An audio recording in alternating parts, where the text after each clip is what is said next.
नमस्कार साथियों। तो चलिए आज के दैनिक जागरण में क्या खास खबरें हैं उन्हें हम लोग एक एक करके देख लेते हैं। और याद रखिए दैनिक जागरण का राष्ट्रीय संस्करण है, तो इसमें आप लोगों को महत्वपूर्ण खबरें ही देखने को मिलेंगी। इलाज पर आम आदमी का अपना खर्च 40% घटा। स्वास्थ्य पर प्रति व्यक्ति सरकारी खर्च 3 गुना बढ़कर हुआ है 3,169 रुपये। 7 करोड़ से अधिक लोगों को मिला 5 लाख रुपए तक का मुफ्त इलाज का लाभ। सरकार ने जारी किए 2020-21 और 21-22 के राष्ट्रीय स्वास्थ्य लेखा अनुमान के आंकड़े। और स्वास्थ्य पर आप देखिए ऐसे घटा भारतीयों का अपना खर्च प्रतिशत में है। ये आप देखिए 2014-15 में 62.6 था। फिर आप देखिए 2015-16 में 60.6 हो गया। और देखिए 2021-22 में ये 39.4 हो गया। अब आप देखिए सरकार की तरफ से कई योजनाएं लाई गई, इसलिए आप देखते हैं कि फ्री में इलाज हो जाता है। जैसे एक है आपकी प्रधानमंत्री जन आरोग्य योजना, आयुष्मान भारत की बात कर रहा हूं। इसके तहत आप देखते हैं कि 5 लाख रुपए तक का स्वास्थ्य बीमा मिलता है, एक तरह से इलाज फ्री होता है आपका। ये योजना कब लाई गई थी? 23 सितंबर 2018 में लाई गई थी। Ministry of health and family welfare के अंडर में आती है, तो ये जरूर याद रखिएगा। जो आतंक फैलाएगा उसका जवाब फांसी के तख्ते पर ही दिया जाएगा, एक केंद्रीय गृह मंत्री साहब कह रहे हैं। और ये आप देखिए चुनावी रैली जम्मू कश्मीर में कह रहे हैं। ये आप देखिए 370-35 से हटने के बाद यहाँ पहली बार विधानसभा के चुनाव हो रहे हैं ना। देखिए इसकी जम्मू कश्मीर की सीमा अंतर्राष्ट्रीय सीमा पाकिस्तान से लगती है। राज्यों में लद्दाख, हिमाचल प्रदेश, पंजाब से लगती है। 90 सीटों के लिए यहाँ विधानसभा चुनाव हो रहे हैं।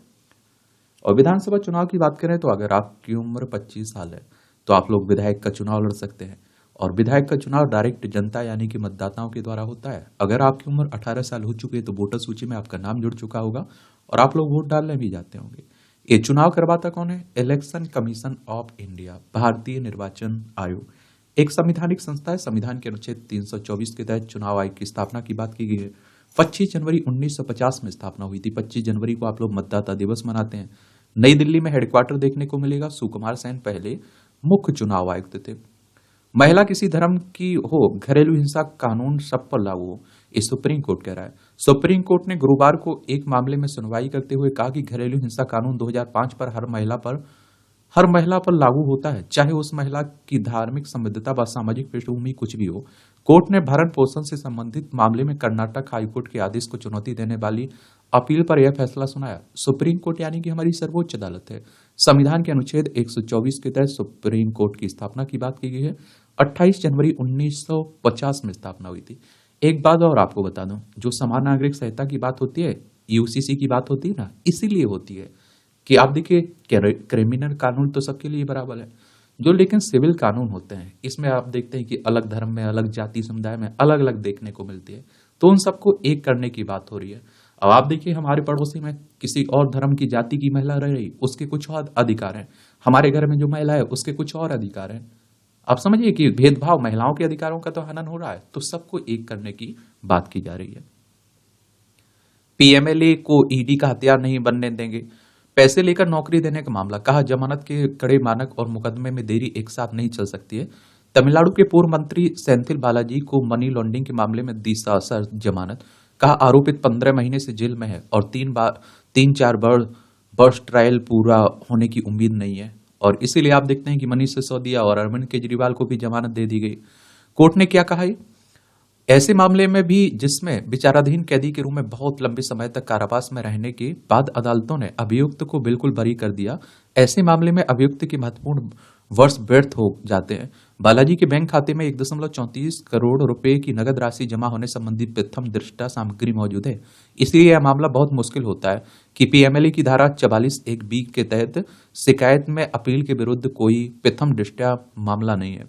मामला क्या है? ये पूरा बालाजी पर आरोप है कि 2011 से 2016 के बीच जब वह तमिलनाडु में परिवहन मंत्री थे तो उन्होंने कर्मचारियों और भाई के साथ मिलकर परिवहन विभाग में नौकरी देने के बदले लोगों से पैसे लिए। स्थानीय पुलिस ने 2018 में उनके विरुद्ध 3 एफआईआर दर्ज की थी और इन्हीं के आधार पर आप देखिए ईडी ने मामला दर्ज किया। और देखिए अगर हम बात करें, तमिलनाडु चलते हैं। एक बात और आप बता दूं आप लोगों को, ईडी यानी कि इन्फोर्समेंट डायरेक्टरेट की बात हो रही, प्रवर्तन निदेशालय की बात कर रहा हूँ। 1 मई 1956 में इसकी स्थापना हुई थी। अब आप देखिए कि बहुत सारे लोग कहते हैं कि ईडी सीबीआई का दुरुपयोग होता है, और इस पर कई बार सवाल भी उठे और इस तरह के आंकड़े देखने को भी मिलते हैं। अब आप देखिए कि दिल्ली में शराब नीति घोटाले के बारे में आप लोगों ने सुना, मनीष सिसोदिया एक लंबे समय तक जेल में रहे, अभी तक उन पर आरोप सिद्ध नहीं हुए हैं। अभी आप देखते हैं कि जांच प्रक्रिया चल ही रही है, तो इसीलिए आप देखते हैं कि उन्हें जमानत भी दे दी गई है। लोग कहते हैं, जो इसका विरोध करते हैं वो कहते हैं कि अगर सच है तो जल्दी केस का निपटारा करिए, सजा दीजिए ना। तमिलनाडु को देख लीजिए एक बार, चेन्नई इसकी राजधानी, इसकी सीमा आंध्र प्रदेश, कर्नाटक, केरल से लगती है, और RN रवि यहाँ के राज्यपाल हैं, MK स्टालिन यहाँ के मुख्यमंत्री हैं। विधानसभा में 234 सीटें हैं, राज्यसभा में 18 सीटें हैं, लोकसभा में 39 सीटें, 1,30,058 वर्ग किलोमीटर में फैला हुआ है। सिद्धारमैया के भू आवंटन मामले में घिरने पर लिया फैसला, कर्नाटक सरकार ने वापस ली CBI जांच की सहमति। अब केंद्रीय एजेंसी को किसी भी नए मामले की जांच के लिए राज्य सरकार से लेनी होगी अनुमति। कैबिनेट ने लिया फैसला, कहा CBI का हो रहा है दुरुपयोग, हम पहले हर केस का सत्यापन करेंगे। CBI यानी कि सेंट्रल ब्यूरो ऑफ इन्वेस्टिगेशन की बात हो रही है। 1 अप्रैल 1963 में स्थापना हुई थी इसकी। और एक बार आप लोग कर्नाटक चलिए, कहा कर्नाटक, इसकी राजधानी आप लोगों को क्या देखने को मिल जाएगी, बेंगलोर देखने को मिल जाएगी। और इसरो है ना, हमारी अंतरिक्ष एजेंसी है ना, चलिए इसकी स्थापना कब हुई थी, इसका हेडक्वार्टर भी बेंगलोर में देखने को मिलेगा। इसकी सीमा गोवा, महाराष्ट्र, तेलंगाना, आंध्र प्रदेश, तमिलनाडु, केरल से लगती है। 1 नवंबर 1956 में इसे राज्य बनाया गया था। थावरचंद गहलोत यहाँ के राज्यपाल हैं और सिद्धरमैया यहाँ के मुख्यमंत्री हैं। विधानसभा में 224 सीटें हैं, विधान परिषद है जिसमें 75 सीटें, राज्यसभा में 12 सीटें, लोकसभा में 28 सीटें। 1,91,791 वर्ग किलोमीटर में फैला हुआ है आपका कर्नाटक। 100 वस्तुओं पर GST घटाने की तैयारी हो रही है। 2017 में आया था GST, 100 से अधिक वस्तुओं पर GST दरों को घटाया जा सकता है। बुधवार को GST दरों को तर्कसंगत बनाने के लिए गठित मंत्री समूह ने इस मुद्दे पर विचार किया। बैठक में साइकिल और बोतलबंद पानी सहित कुछ अन्य वस्तुओं पर कर की दर को 12% से घटाकर 5% पर भी चर्चा हुई है। लंबे समय तक टाला नहीं जा सकता है UNSC में सुधार, G4 कह रहे हैं। देश संयुक्त राष्ट्र सुरक्षा की बात हो रही है। विदेश मंत्री S जयशंकर ने एक दिन पहले संयुक्त राष्ट्र सुरक्षा परिषद में सुधार की जोरदार वकालत की। अब भारत, जर्मनी, जापान, ब्राजील ने एक स्वर में कहा कि संयुक्त राष्ट्र सुरक्षा परिषद सुधार में लंबे समय तक टाला नहीं जा सकता है। जो G4 से 10 सदस्य है ना, उसमें आप देखिए भारत शामिल है, जर्मनी, जापान और ब्राजील शामिल है। और संयुक्त राष्ट्र सुरक्षा परिषद की बात करें तो UN की जो आप लोग देखते हैं ना 6 अंग है ना, उनमें से एक ये भी है। और इसकी स्थापना 24 अक्टूबर 1945 में हुई थी। न्यूयॉर्क USA में इसका हेडक्वार्टर देखने को मिलेगा। इसमें आपको 15 सदस्य देखने को मिलेंगे, जिनमें से 5 आपके स्थायी हैं, 10 अस्थायी सदस्य हैं। जो स्थायी सदस्य हैं उनमें आप देखिए चाइना है, फ्रांस है, रसिया है, यूनाइटेड किंगडम है और यूनाइटेड स्टेट है। इन्हें विशेष पावर मिली हुई है। अगर कोई प्रस्ताव पास करवाना होता है तो इन 5 को सहमत होना चाहिए। अगर इनमें से एक भी विरोध में जाता है तो वो प्रस्ताव रिजेक्ट हो जाता है। ये बंगाल में बाहरी के नाम पर बिहार की युवकों से मारपीट, ये आप देखते हैं बिहार के लोगों से इस तरह का आप देखते हैं कि होता रहता है। कई बार मुंबई में होता रहता है, गुजरात में आप देखते हैं कि उनके साथ भेदभाव होता रहता है, पंजाब में कई बार इस तरह की खबरें आती रहती हैं। PM मोदी शक्तिशाली हैं लेकिन भगवान नहीं है, ये अरविंद केजरीवाल कह रहे हैं। देखिए, संसदीय समितियां गठित, मेहताब को वित्त मामलों की जिम्मेदारी। इस संसद की स्थायी समितियां का गठन कर दिया गया है। भाजपा के भर्तृहरि मेहताब वित्त संबंधी समिति के अध्यक्ष होंगे, जबकि कांग्रेस के शशि थरूर विदेश मामलों की संबंधी समिति की कमान संभालेंगे। लोकसभा में विपक्ष के नेता राहुल गांधी रक्षा संबंधी समिति के सदस्य बनाए गए हैं। और संसद के 3 भाग होते हैं, लोकसभा, राज्यसभा और राष्ट्रपति। केंद्र सरकार ने असंगठित क्षेत्र के श्रमिकों की मजदूरी बढ़ाई। 1 अक्टूबर से प्रभावी होगी मजदूरी की नई दरें।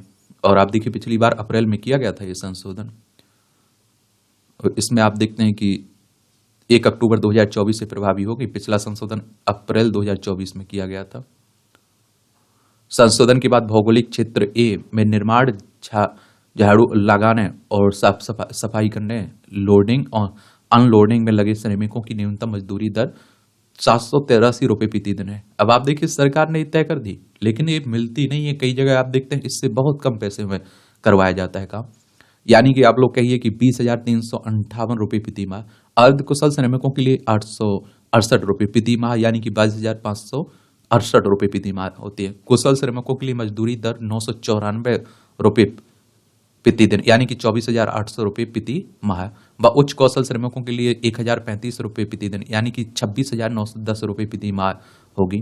केंद्र सरकार औद्योगिक श्रमिकों के लिए खुदरा महंगाई में 6 माह की औसत वृद्धि के आधार पर वर्ष में 2 बार VDA में संशोधन करती है, जो 1 अप्रैल व 1 अक्टूबर से प्रभावी होती है। ग्राहकों को गुमराह नहीं कर सकेगी दूरसंचार कंपनियां।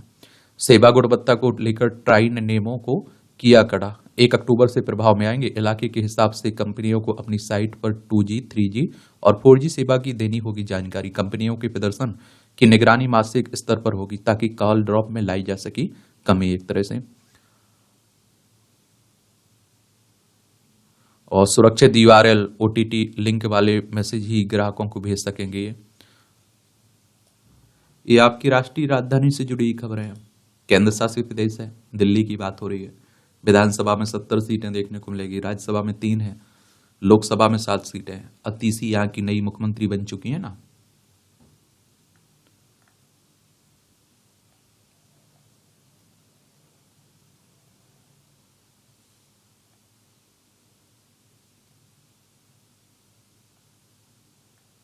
न्यायालय धर्म शास्त्री या दार्शनिक प्राधिकारी के रूप में कार्य नहीं करते, ये हाईकोर्ट कह रहा है। हम धन हस्तांतरण की प्रणाली नहीं बनाते, ये हाईकोर्ट कह रहा है, दिल्ली हाईकोर्ट कह रहा है। एक बात और आपको बता दूं, याद देखिए, आज के समय में ये तो सबको मालूम है कि क्या क्या पढ़ना है। आपको ये मालूम होना चाहिए क्या नहीं पढ़ना है। ये बड़ा सवाल बनता है। अब न्यूज़पेपर में देखिए, काम की खबरें ना के बराबर रहती हैं और वैसे भरी रहती हैं फालतू की। तो आप लोगों को वही खबरें पढ़नी है, वही खबरें देखनी है जो आपके लिए जरूरी हो। LG के निर्देश पर सड़कों से 1,653 मीट्रिक टन मलबा हटाया गया।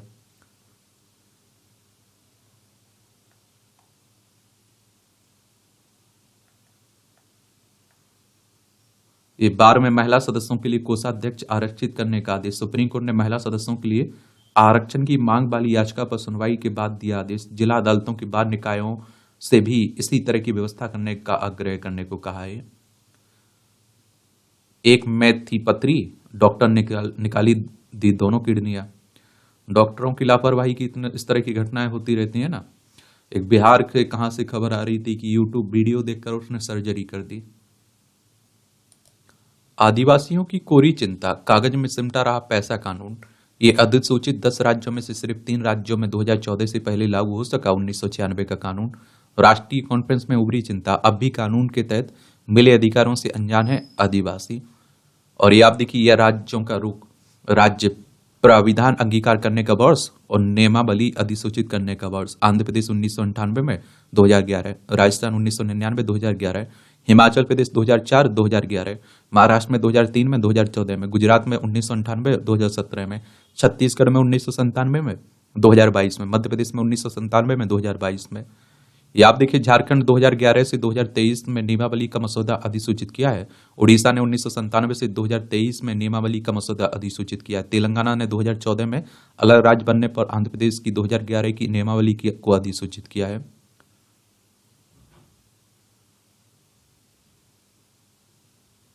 ये आप देखते हैं कि जो 1996 में अटल बिहारी वाजपेयी सरकार द्वारा बनाए गए इस कानून को लागू करने में सरकारों की रुचि नहीं रही है।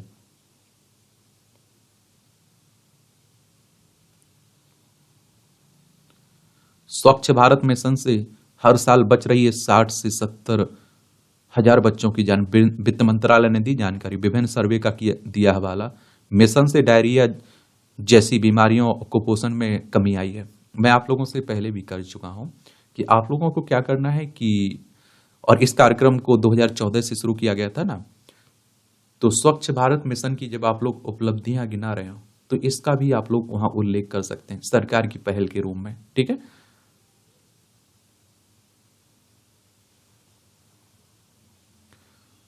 वित्त मंत्रालय के मुताबिक स्वच्छ भारत मिशन सफाई को लेकर व्यावसायिक बदलाव लाने वाली दुनिया की सबसे बड़ी कार्यक्रमों में शुमार है।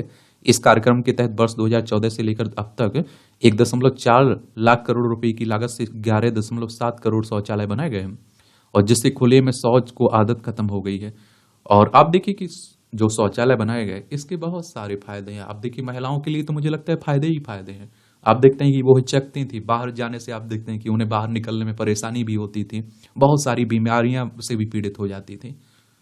और आप देखेंगे कि जिन जिलों में एसबीएम के तहत टॉयलेट निर्माण में 10% की बढ़ोतरी हो, वहां नवजात मृत्यु दर में 0.9 अंक, तो 5 साल के से छोटे बच्चों की मृत्यु दर में 1.1 अंक की गिरावट आई। इस सब उल्लेख कर सकते हैं आप लोग। स्वच्छता मिशन के तहत शौचालय निर्माण में 30% से अधिक की बढ़ोतरी करने वाले जिलों में नवजात की मृत्यु दर में आप देखिए 5.3 अंक, तो 5 साल से आयु के नीचे की मृत्यु दर में 6.8 अंक प्रति 1000 बच्चों पर कमी आई है। इस प्रकार स्वच्छ भारत मिशन कार्यक्रम से हर साल 60 से 70 हजार बच्चों की जान बचाई गई है। अच्छी बात है। इस तरह के टॉपिक पर कहीं आंसर राइटिंग कर रहे हैं, निबंध लिख रहे हैं, तो जरूर आप लोग उल्लेख कर दिया करिएगा। पीएम ने लॉन्च किए 3 सुपर कंप्यूटर, लोगों का जीवन होगा आसान। 850 करोड़ रुपए के हाई परफॉर्मेंस कंप्यूटर सिस्टम को भी पेश किया गया। आम आदमी को फायदा पहुंचे इसके लिए तकनीक का इस्तेमाल जरूरी है। सुपर कंप्यूटर से जुड़ी 5 बातें। इसका निर्माण 130 करोड़ रुपए की लागत आई। दिल्ली, पुणे और कोलकाता में किए गए स्थापित। भारत में विकसित किया गया पूरा सिस्टम। एमएल व डीएल फ्रेमवर्क पर एआई क्षमता। क्लाउड सर्विस के रूप में कंप्यूट स्टोरेज। क्या होगा इसका फायदा? एआई व मशीन लर्निंग से लोगों को तकनीक व तेजी का फायदा होगा। भौतिक पृथ्वी विज्ञान और ब्रह्मांड विज्ञान में शोध में होंगे मददगार। युवा विज्ञानियों के लिए बेहतरीन तकनीकी प्रयोग का मंच करेंगे तैयार। मौसम, बायो इन्फॉर्मेटिक्स और मटेरियल साइंस आदि का काम होगा आसान। तकनीक से दुनिया बदलने और भारत को वैश्विक नेतृत्व करने की स्थिति भी होगी इससे। अच्छी बात है। और आप देखते हैं कि सरकार विज्ञान, तकनीक व अनुसंधान को प्राथमिकता दे रही है। और हमने 2015 में राष्ट्रीय कंप्यूटर मिशन शुरू किए थे, ये भी आपको मालूम होना चाहिए। 2035 तक अंतरिक्ष में हमारा स्वयं का स्पेस स्टेशन होगा, इस ओर भी हम लोग ध्यान दे रहे हैं। इस सियाचिन में डटे सैनिकों की वीरता को ये आप देखते हैं कि प्रमाण करते हैं देशवासी। राष्ट्रपति द्रौपदी मुर्मू कह रही हैं। अयोध्या स्मारक पर बलिदानियों को मुर्मू ने दी श्रद्धांजलि। जवानों का मनोबल भी बढ़ाया। सेना की यूनिफॉर्म पहनकर सैनिकों के बीच पहुंची राष्ट्रपति। सियाचिन ग्लेशियर का दौरा करने वाली तीसरी राष्ट्रपति हैं मुर्मू।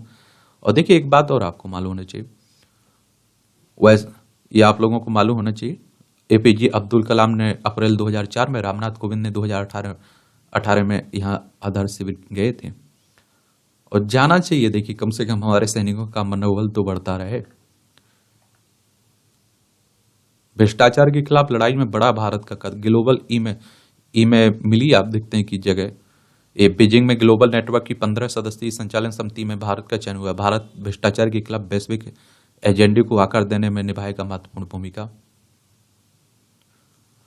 और आप देखते हैं कि ग्लोब नेटवर्क अंतर्राष्ट्रीय सहयोग के लिए महत्वपूर्ण मंच है। भारत की भागीदारी सीमा पर वित्तीय अपराध और भ्रष्टाचार से निपटने के अपने प्रयासों को मजबूत करेंगे। भ्रष्टाचार विरोधी कानून प्रवर्तन प्राधिकरणों का वैश्विक परिचालन नेटवर्क ग्लोब ई नेटवर्क G20 की पहल थी। भारत ने 2020 में इस पहल का समर्थन भी किया था। और संगठन का नेतृत्व प्रदान करने के लिए नेटवर्क में एक अध्यक्ष, एक उपाध्यक्ष और संचालन समिति में आप देखते हैं कि 13 सदस्य होते हैं। और आप देखते हैं कि ग्लोब नेटवर्क में आधिकारिक तौर पर 3 जून 2021 को भ्रष्टाचार के खिलाफ संयुक्त राष्ट्र महासभा के विशेष सत्र में विशेष कार्यक्रम के दौरान लॉन्च किया गया था। और ग्लोब नेटवर्क में अब 121 सदस्य देश और 219 सदस्य प्राधिकरण हैं। एल्यूमिनियम और तांबा जैसी धातुओं से तैयार उत्पादों की रिसाइकलिंग के बनेंगे नए नियम। वन एवं पर्यावरण मंत्रालय ने जारी किया मसौदा। 1 अप्रैल 2025 से प्रभावी होंगे नए नियम। इनकी बढ़ती मांग का असर वन क्षेत्रों पर्यावरण पर पड़ने की आशंका को देखकर उठाए गए सवाल। मंत्रालय ने इन धातुओं से तैयार होने वाले 18 उत्पादों की एक सूची भी जारी की है।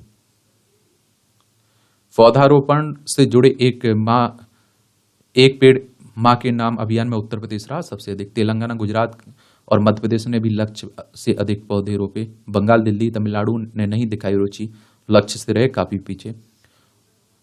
और देखिए उत्तर प्रदेश में आप देखते हैं पौधारोपण का लक्ष्य था 25.25, ये आप देखेंगे करोड़, और पहुंचे कितने हैं 26.47 करोड़ लगाए गए हैं। चलिए अच्छी बात है, ये आंकड़े देख सकते हैं। उत्तर प्रदेश को देखना है तो ये आप देखिए, लखनऊ इसकी राजधानी, अंतर्राष्ट्रीय सीमा नेपाल से लगती राज्यों में बिहार, झारखंड, छत्तीसगढ़, मध्य प्रदेश, राजस्थान, हरियाणा, हिमाचल प्रदेश, उत्तराखंड और दिल्ली।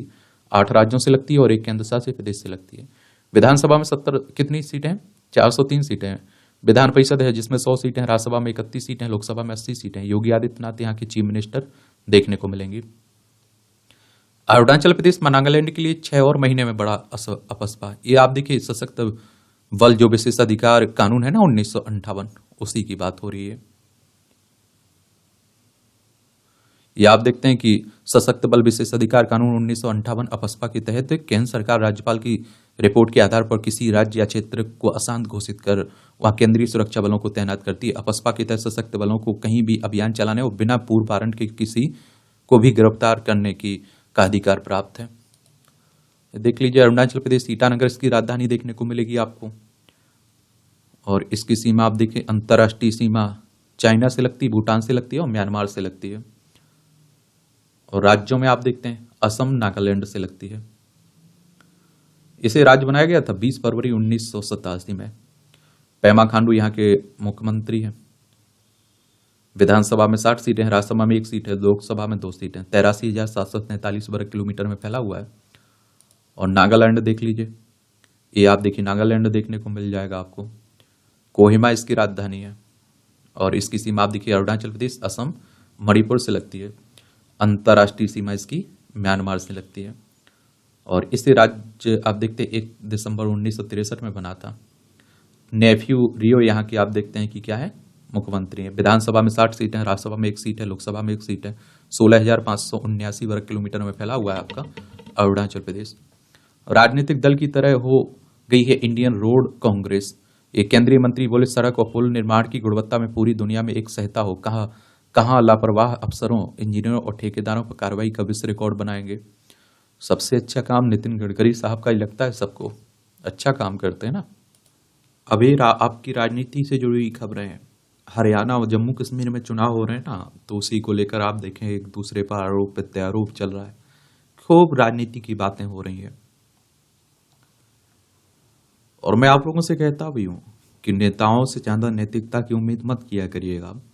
बस आपको चुनाव के रिजल्ट के बारे में, उस राज्य के बारे में और चुनाव आयोग के बारे में एक जानकारी जरूर रखनी चाहिए।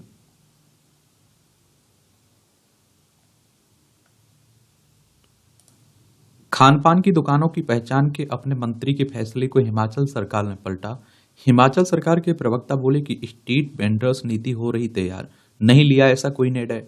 प्रदेश प्रभारी जो राजीव शुक्ला हैं, इन्होंने मंत्री की बात को योगी सरकार के निर्णय से नहीं जोड़ने की बात की है। उत्तर प्रदेश में आप देखते हैं कि इस तरह का एक फैसला आया ना कि अपने यहाँ नाम लिखना होगा, कर्मचारियों के सीसीटीवी कैमरे लगाने होंगे, क्योंकि आप देखते हैं मिलावट के बहुत सारे खबरें आ रही हैं, वीडियो वायरल हुए। तो हिमाचल प्रदेश आप देखिए, शिमला इसकी राजधानी, इसकी अंतर्राष्ट्रीय सीमा चाइना से लगती है। राज्यों में लद्दाख, जम्मू कश्मीर, पंजाब, हरियाणा, उत्तर प्रदेश, उत्तराखंड से लगती है। कांग्रेस किस कर रहे हैं यहाँ, सुखविंदर सिंह सुक्खू यहाँ के क्या है, मुख्यमंत्री हैं। बच्ची से दुष्कर्म व हत्या, दोषी को मिली मौत की सजा। ये आप देखिए अलीपुर पॉक्सो कोर्ट के न्यायाधीश ने ये आप देखिए फैसला दिया। और इस तरह की खबरें आती हैं तो आप देखिए अंदर तक झकझोर देती हैं एक तरह से, आप देखेंगे। और डेली इस तरह की खबरें आप देखिए कि देश भर से आ रही, बहुत सारी ऐसी खबरें रहती हैं जो छुप जाती हैं, जो सामने नहीं आ पाती हैं।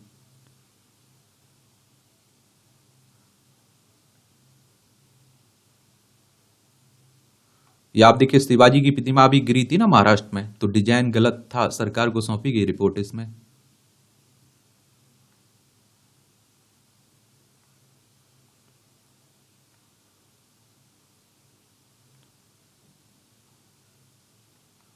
आरएसएस के स्वयंसेवक चूहे नहीं हिंदू शेर हैं। अब आप देखिए कौन कह रहा है, राजनाथ सिंह कह रहे हैं।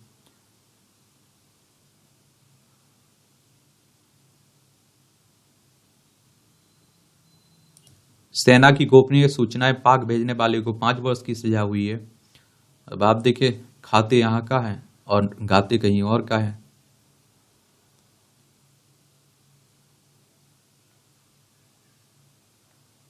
ये आप देखिए 92 वर्ष के हुए पूर्व पीएम मनमोहन मोदी, खरगे, राहुल ने दी बधाई इन्हें। फर्जी खबरों से जुड़े आईटी नियम असंवैधानिक करार दिए गए। तीसरे जज का फैसला आने के बाद हाई कोर्ट ने नियम औपचारिक रूप से रद्द किया है। इंटरनेट मीडिया पर फर्जी सामग्री की पहचान के लिए बनाया गया था कानून, उसी को लेकर बातें हो रही हैं। रेलवे सुरक्षा राष्ट्रीय जांच एजेंसी की रहेगी कड़ी नजर, रेल मंत्री कह रहे हैं। आजकल आप देखते हैं कि रेलवे लाइनों पर विभिन्न चीजें रखकर दुर्घटना करवाने की जो साजिशें रची जा रही ना, उसी को लेकर बातें हो रही हैं। बिहार में मोबाइल की रोशनी में कराया गया प्रसव। अब आप देखिए, हम लोग विश्व गुरु बनने की बात करते हैं, ये देख लीजिए। गोधरा ट्रेन अग्निकांड मामले में अब नहीं होगा कोई स्थगन। गुजरात सरकार कई दोषियों की अपीलों पर 15 जनवरी को सुनवाई। गुजरात हाईकोर्ट ने 11 दोषियों को मृत्यु दंड को उम्र कैद में बदल दिया था ना। या आप देखते हैं कि 2002 में जो गुजरात दंगे गोधरा स्टेशन पर साबरमती एक्सप्रेसवे के X6 में कोच में लगा दी गई थी ना, जिसमें 59 लोगों की मौत हुई थी। इसके बाद राज्य में दंगे भड़क गए थे, तो उसी की बातें हो रही हैं। साइंस सिटी संचालक व सहयोगियों की 128 करोड़ की संपत्ति होगी जब्त। ईडी ने साइंस सिटी ग्रुप के संचालक राशिद नसीम व इसके सहयोगियों की संपत्ति जब्त की है। एक गरबा की तैयारी। शारदीय नवरात्र निकट आने के साथ गुजरात में गरबा लोकनृत्य की तैयारियां तेज हो गई हैं और गुरुवार को अहमदाबाद में गरबा का रिहर्सल कर रही है। देखिए, गरबा काफी चर्चित है ना, यहाँ कहाँ, गुजरात में। एक गांधीनगर इसकी राजधानी है। इसकी सीमा आप देखते हैं कि अंतर्राष्ट्रीय सीमा पाकिस्तान से लगती है, राज्यों में राजस्थान, मध्य प्रदेश, महाराष्ट्र से लगती है। 1 मई 1960 में इसे राज्य बनाया गया था और आचार्य देवव्रत यहाँ के राज्यपाल हैं। भूपेंद्र भाई पटेल यहाँ के मुख्यमंत्री हैं। विधानसभा में 182 सीटें हैं, राज्यसभा में 11 सीटें हैं, लोकसभा में 26 सीटें हैं। 1,96,024 वर्ग किलोमीटर में फैला हुआ है आपका गुजरात। राजोआना की याचिका पर आप देखते हैं कि सुप्रीम कोर्ट का केंद्र और पंजाब को नोटिस। याद देखिए, पंजाब के पूर्व मुख्यमंत्री बेअंत सिंह की हत्या के मामले में मृत्युदंड की सजा पाए बलवंत सिंह राजोआना ने एक बार फिर फांसी की सजा माफ करने और रिहाई के लिए सुप्रीम कोर्ट का दरवाजा खटखटाया, तो उसी की बात हो रही है। नेपाल की बेजा हरकत, विवादित क्षेत्र सुस्ता में पहुंचाई बिजली। ये आप देखिए, और झूला पुल और बिजली की सुविधा का नेपाल के राष्ट्रपति ने किया उद्घाटन। पूर्व में काला पानी, लिम्पियाधुरा और लिपुलेक को अपना हिस्सा बचा चुका है। समझौते को नहीं मान रहा है नेपाल। सोगोली की संधि पर नेपाल और ईस्ट इंडिया कंपनी के बीच आप देखिए 1815 में हस्ताक्षर किए गए थे। इसके तहत सुस्ता का इलाका भारत के पास था। दोनों देशों के बीच सुस्ता विवाद 1965 में गंडक नदी की धारा में परिवर्तन से उत्पन्न हुआ। नेपाल में नारायणी कही जाने वाली गंडक नदी दोनों देशों की सीमा विभाजित करते हुए नो मैंस लैंड से होकर बहती है। पहली विवादित सुस्ता गांव गंडक के भारतीय क्षेत्र के किनारे बसा था। बाद में नदी रास्ता बदलते हुए और आप देखते हैं कि सुस्ता की को चपेट में लेते हुए भारतीय क्षेत्र, आप देखते हैं कि भारतीय क्षेत्र लगभग 1 किलोमीटर अंदर की तरफ कटान करते हुए बहने लगी। नदी की धारा बदलने पर नेपाल ने सुस्ता की बहुत सी जमीन पर कब्जा कर लिया, जबकि इस जमीन का मालिकाना हक आज भी भारतीय किसानों के पास है। अब देखिए, नेपाल है उत्तराखंड, उत्तर प्रदेश, बिहार, सिक्किम और पश्चिम बंगाल, 5 राज्यों से लगती है हमारी सीमा इसकी। अभी मानसून का समय चल रहा है, तो पहाड़ से मैदान तक वर्षा ने बढ़ाई दुश्वारियां।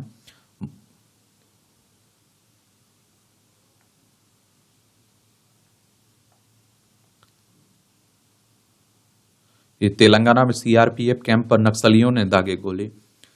देखिए, नक्सली हमारे ही देश के लोग हैं, आप लोगों को मालूम होना चाहिए। नक्सल क्या है आखिर? तो नक्सल शब्द की उत्पत्ति पश्चिम बंगाल के एक छोटे से गांव नक्सलवाड़ी से हुई थी, जहां भारतीय कम्युनिस्ट पार्टी के नेता चारू मजूमदार और कानू सन्याल ने 1967 में सत्ता के विरुद्ध एक सशक्त आंदोलन का आरंभ किया था।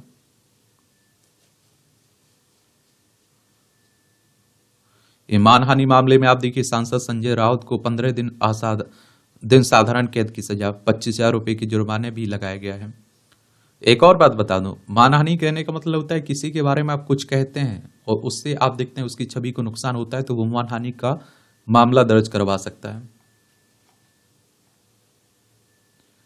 एमटीएस भर्ती में 1300 अभ्यर्थियों ने एक ही फोटो से किए कई आवेदन।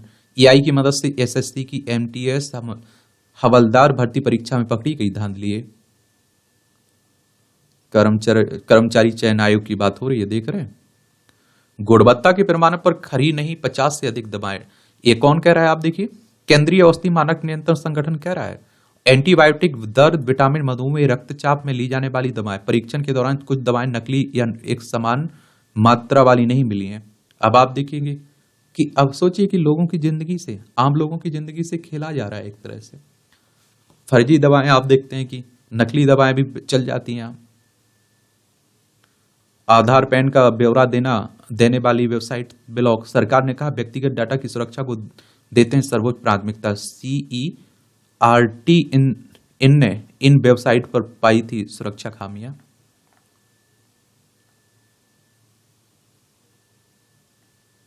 महिला अधिकारी ने संभारे तालाब, डार्क जोन में बढ़ने लगा जल स्तर। फिरोजाबाद की पूर्व CDO दीक्षा जैन ने एक वर्ष में अपेक्षा से 2.5 गुना अधिक तालाबों को कराया पुनरुद्धार।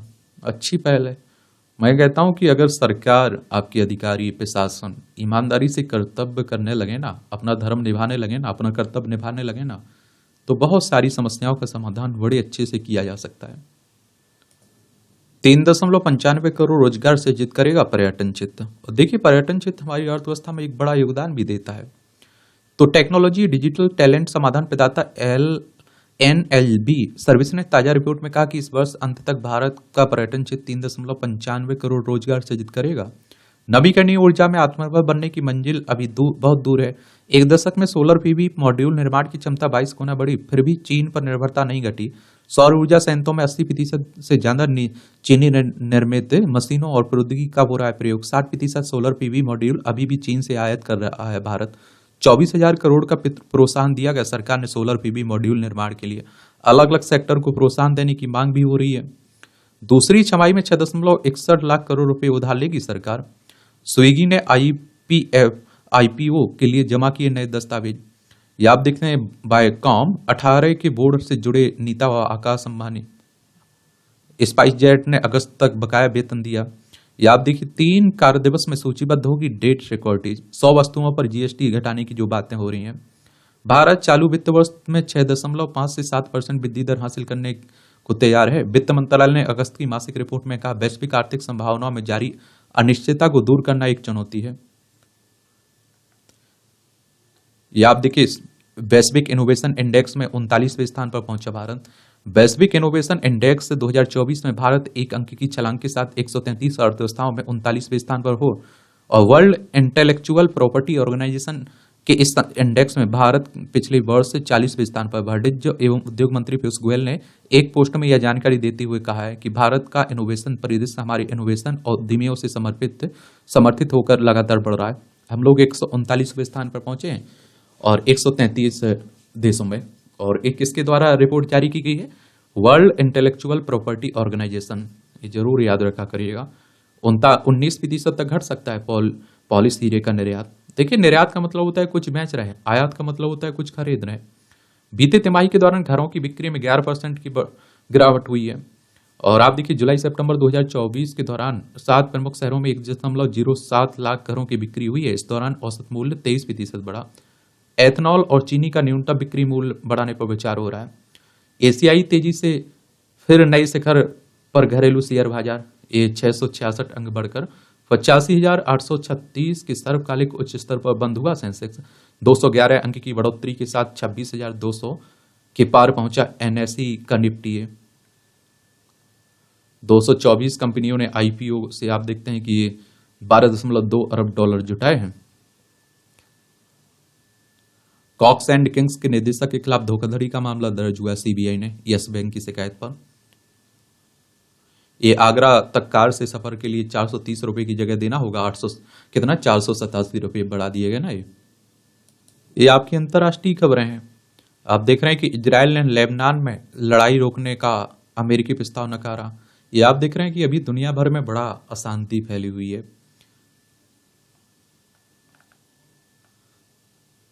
ये जयशंकर की रूसी समकक्ष के साथ द्विपक्षीय सहयोग पर चर्चा।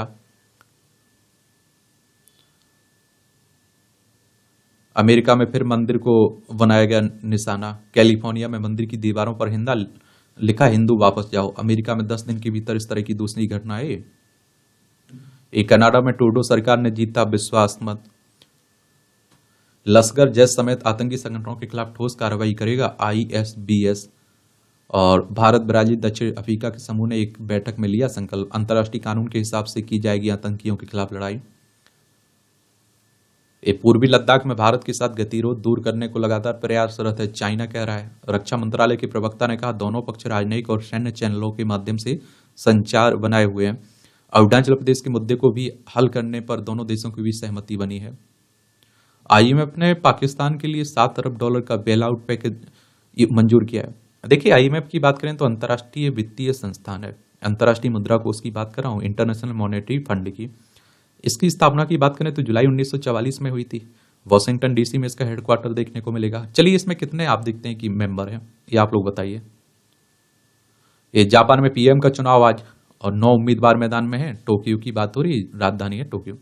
भारत ने समुद्री जैव विविधता की रक्षा से जुड़ी संधि पर हस्ताक्षर किए। भारत ने समुद्री जैव विविधता की रक्षा के लिए अंतर्राष्ट्रीय समझौते पर हस्ताक्षर किए। विदेश मंत्री एस जयशंकर ने संयुक्त राष्ट्र में बुधवार को जैव विविधता नामक, आप देखते हैं कि समझौते पर हस्ताक्षर किए। और यह समझौते यह सुनिश्चित करने की दिशा में महत्वपूर्ण कदम है कि हमारे महासागर स्वस्थ बने रहें। समुद्र कानून के अंतर्गत समझौते का उद्देश्य यह सुनिश्चित करना है कि समुद्र जीवन का संरक्षण तथा राष्ट्रों के प्रादेशिक जल एवं विशिष्ट आर्थिक क्षेत्र में परे खुले समुद्र के टिकाऊ तरीके से उसका उपयोग किया जाए। यह क्षेत्र तट से 200 नॉटिकल मील या फिर 370 किलोमीटर तक फैला हो सकता है। समझौते में समस्त महासागरों का लगभग 2/3 क्षेत्र शामिल है। जुलाई में मंत्रिमंडल ने समझौते में भारत के शामिल होने की स्वीकृति दी थी, ये जरूर याद रखिएगा। ट्रंप के विरुद्ध धोखाधड़ी के मामले पर कोर्ट्स में संदेह में, यहां अमेरिकी राष्ट्रपति भी चुनाव चल रहे हैं। पश्चिमी देशों को चेतावनी है कि रूस की नई परमाणु नीति। पुतिन के ऐलान के बाद क्रेमलिन का यूक्रेन के सहयोगियों को संदेश। बाइडेन का यूक्रेन को $8 अरब की सैन्य मदद का ऐलान भी। देखिए, ये रूस है, ये यूक्रेन है, यहाँ इजराइल देखने को मिलेगा, ये हमारा प्यारा भारत है। एक खेल का क्षेत्र है और याद रखा करिएगा इसके बारे में, खिलाड़ी का किस खेल से संबंधित है, क्या उसकी उपलब्धियां हैं। बांग्लादेश के सबसे बड़े क्रिकेटर साकिब अली हसन को घर लौटने में लग रहा है डर। और T20 अंतर्राष्ट्रीय क्रिकेट से संन्यास की घोषणा की है साकिब ने। ये आप देखिए, बांग्लादेश में बड़ी अशांति फैली हुई है ना। ये आप देखिए, बांग्लादेश 1971 तक पाकिस्तान का हिस्सा हुआ करता था। पश्चिम बंगाल, असम, मेघालय, त्रिपुरा, मिजोरम, 5 राज्यों की सीमा लगती है हमारी। भारत बांग्लादेश के बीच कानपुर में आज से खेला जाएगा दूसरा टेस्ट मैच। जानिक सिनर जीते, टेलर फ्रिट्ज को मिली हार। शीर्ष रैंकिंग वाले खिलाड़ी जानिक सिनर ने गुरुवार को यहां पहले दौर में निकोलस जेरी को कड़े मुकाबले में हराकर चीन ओपन टेनिस टूर्नामेंट अपने अभियान की शुरुआत की है। श्रीकांत, त्रिशा, गायत्री क्वार्टर फाइनल में पहुंचे। भारत के स्टार बैडमिंटन खिलाड़ी हैं ये आप देखिए, मकाऊ ओपन सुपर 300 बैडमिंटन में जैस्मिन और रिद्धिमा को मिली संयुक्त बढ़त। स्टार गोल्फर जैस्मिन शेखर दूसरे दौर में खराब प्रदर्शन के बाद गुरुवार को यहां पेशेवर गोल्फ टूर के 13वें चरण में रिद्धिमा दिलावरी के साथ संयुक्त रूप से शीर्ष पर हैं। भारत अंडर 19 टीम ने ऑस्ट्रेलिया के किया सफाया।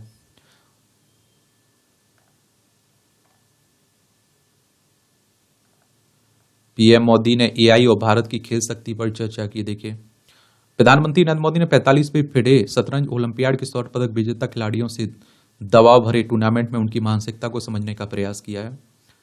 शतरंज सहयोग से खेला, लेकिन यह एक सुखद सहयोग है, विदित गुजराती कह रही हैं।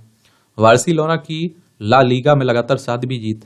सीईओ को नियुक्ति को लेकर आईओए में टकराव जारी है। भारतीय ओलंपिक संघ में विश्व पर्यटन दिवस है आज, ये भी आप लोग याद रखिएगा। ये उत्तराखंड के कॉलेज में छात्राओं को प्रेम विवाह का पाठ पढ़ाने पर हंगामा। महिला असिस्टेंट प्रोफेसर के विरुद्ध एबीपी और अन्य छात्रों ने प्रदर्शन किया हुआ है।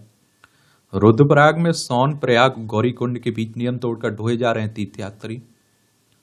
एक कुछ कट के साथ इमरजेंसी को दे सकते हैं प्रमाण पत्र, सेंसर बोर्ड कह रहे हैं। बॉम्बे हाईकोर्ट ने बताया पुनरीक्षण समिति की सिफारिश के अनुसार करना होगा कट। 6 सितंबर को रिलीज होनी थी फिल्म, सेंसर बोर्ड ने अब तक नहीं मिली मंजूरी। एक कंगना रनौत की है ना, वही बात हो रही है।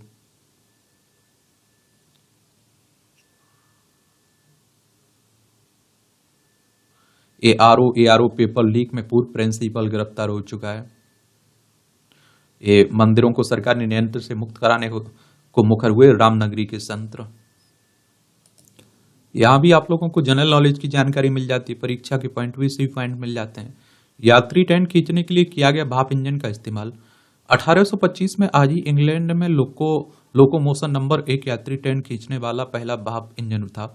इसका निर्माण स्टीफेंसन व बेटी रॉबर्ट की company Robert Stephenson and company ने किया था। ट्रेन 450 यात्रियों को लेकर 15 मील प्रति घंटे की गति से डार्लिंगटन से स्टाकटन चली थी।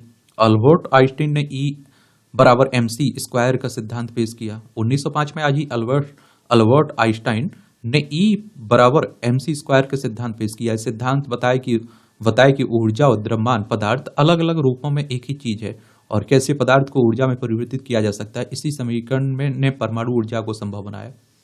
आक्रामक भाषणों में विट्ठल भाई ने अंग्रेजों से लिया लोहा।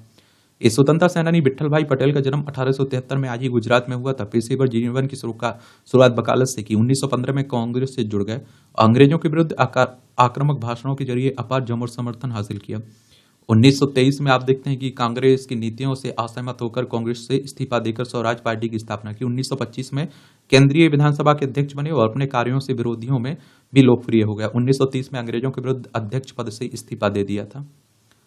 इलेक्ट्रिक और टिकाऊ ट्रेन। फ्रांसीसी रेलवे ऑपरेटर SNCF की अगली पीढ़ी की हल्की यात्री ट्रेन डेसी का अनावरण बुधवार को पूर्वी फ्रांस के स्ट्रासबर्ग में किया गया।